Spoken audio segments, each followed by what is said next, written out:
Okay, 3, 2, 1, go.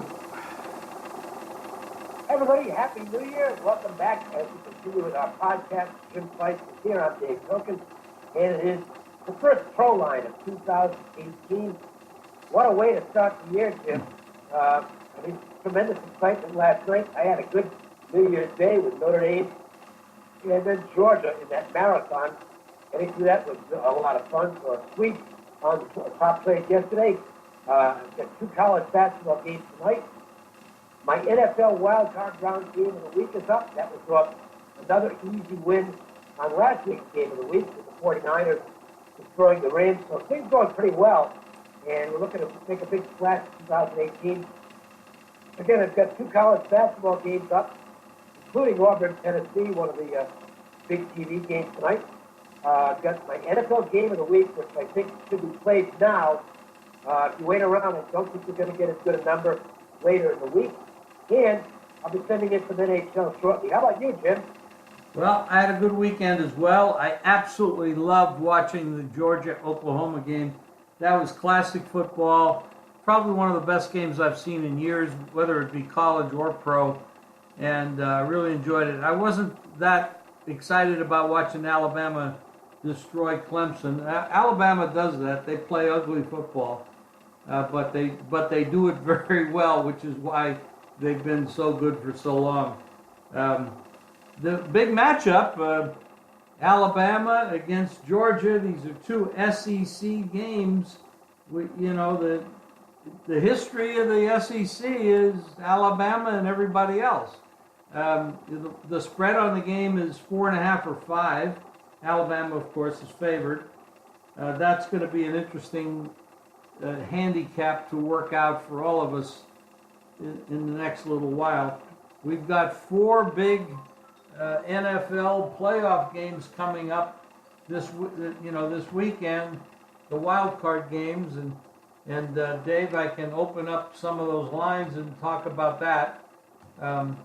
The first game, of course, is at Kansas City against Tennessee. Kansas City 7, 44.5. It's now up to 8.5 or 9. Total hasn't moved. Kansas City didn't play very many people in the last game, and Tennessee did beat out Jacksonville to win that spot in the playoff. Atlanta at the Rams. The Rams are open 4.5, 49. It's up to 6.5, 48.5. Atlanta, of course, cross country after beating the Panthers. Rams rested most people. Buffalo snuck in because Cincinnati came back and beat the Ravens. Buffalo is that tips off on Sunday. Jacksonville 7-40. It's now mostly 8.5, 9, and 39.5. Possible injury situation to that game, Dave, that we can talk about. Then Carolina visits, this is a division rivalry, actually. Carolina against New Orleans. They're going to be playing for the 3rd time this year.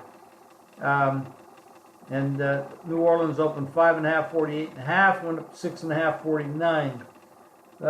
Pretty interesting games for wild card spots. Of course, the big guys are waiting in the wings with a bye week, and they'll pick up the winners of these events the following week. Well, yeah, and so we take a look at one game each day and give you ideas of what these teams are going to need to do to win without necessarily giving away the plays, because we are selling some of these selections. The Chiefs and Bengals, the Chiefs obviously are not playing the Bengals. No, the Chiefs are playing the Titans, Kansas City at home.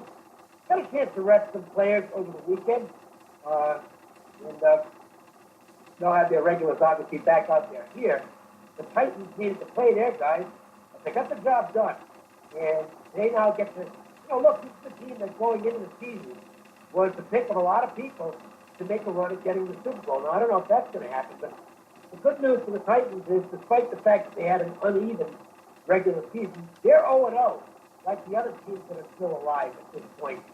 And they've got to feel good about getting a win they had to have against Jacksonville and winning their way into the playoffs. it's an exciting time for the Titans.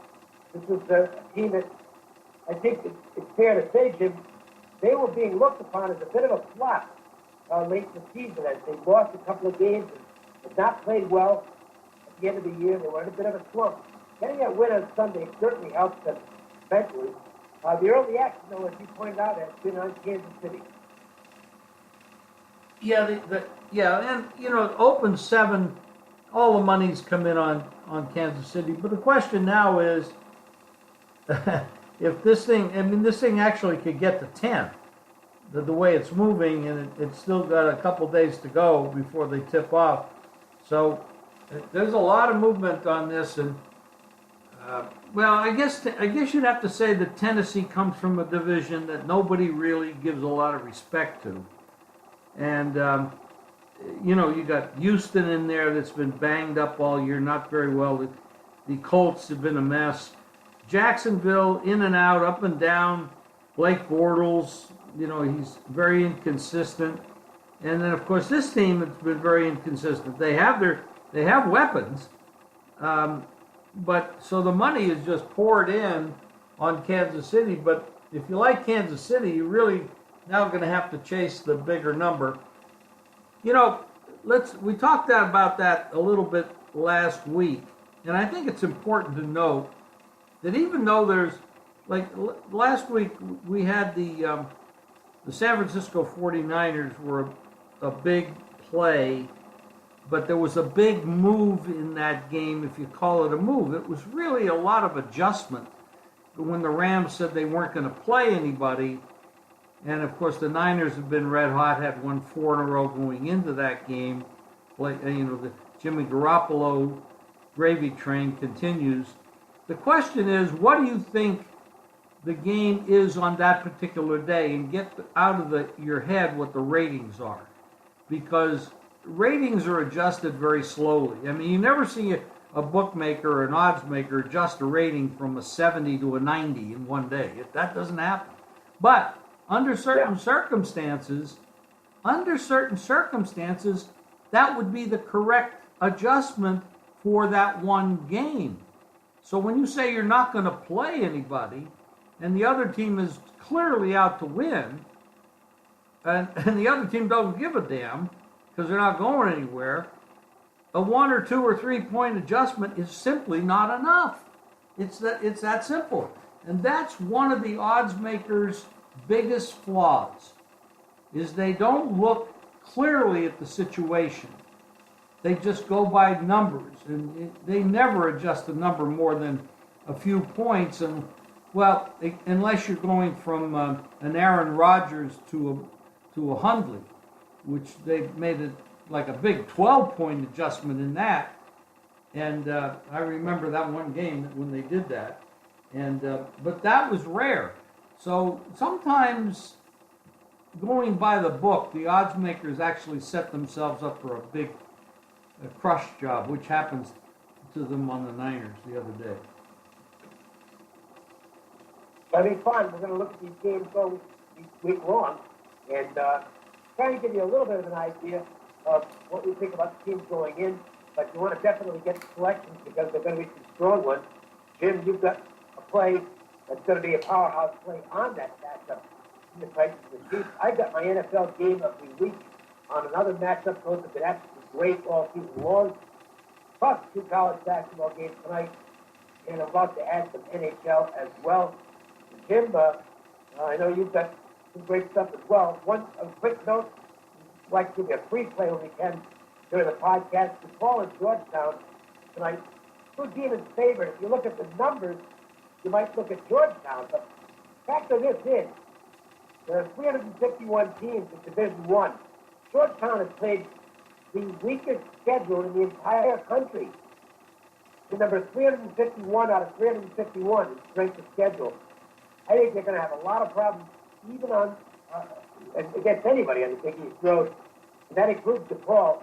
The turnover stat here could be key. Players don't take real good care of the ball. DePaul has been pretty good in that department. I think Blue Demons will win this game. And minus 3.5 or 4. DePaul is the free play for the day. Jim, let everybody know once again what you've got up on the website right now and what's coming up. I have 4 college basketball games up right now. I have 1 NFL playoff game up, and I will have 3 by the end of the day. That'll be including totals. Of course, we put NBA up on a consistent basis when we see good, have some advantages. I'd like to mention just one thing about the college football playoffs championship game. We got Alabama against Georgia. These are 2 SEC teams. Of course, the big controversy is whether or not Ohio State should have been in there, but I'm not going to get into that. That's done, and if we go to 8 teams or something like that, would solve that. But then, of course, the 9th team will be complaining. So it's always going to be that way. But the game, Dave, at 4.5 and 5, Alabama's favored, neutral field. The fans will be even. It'll be a hell of a game. I don't think it's going to be as exciting as we saw the other day with Georgia and Oklahoma, which was classic, but it should be a hell of a game. Oh, no question about it. I haven't done my work on the game yet, so I can't give any comments yet. But I'll be doing so the next day or two and expect to have the winner. Had a real good ball season, and I know you have as well.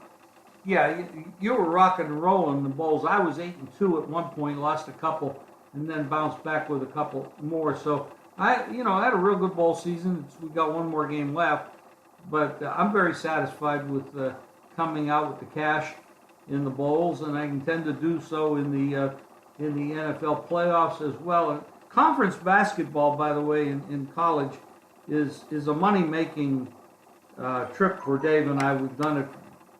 Dave and I have been in this game for half a century, so we know a lot about college basketball conference play.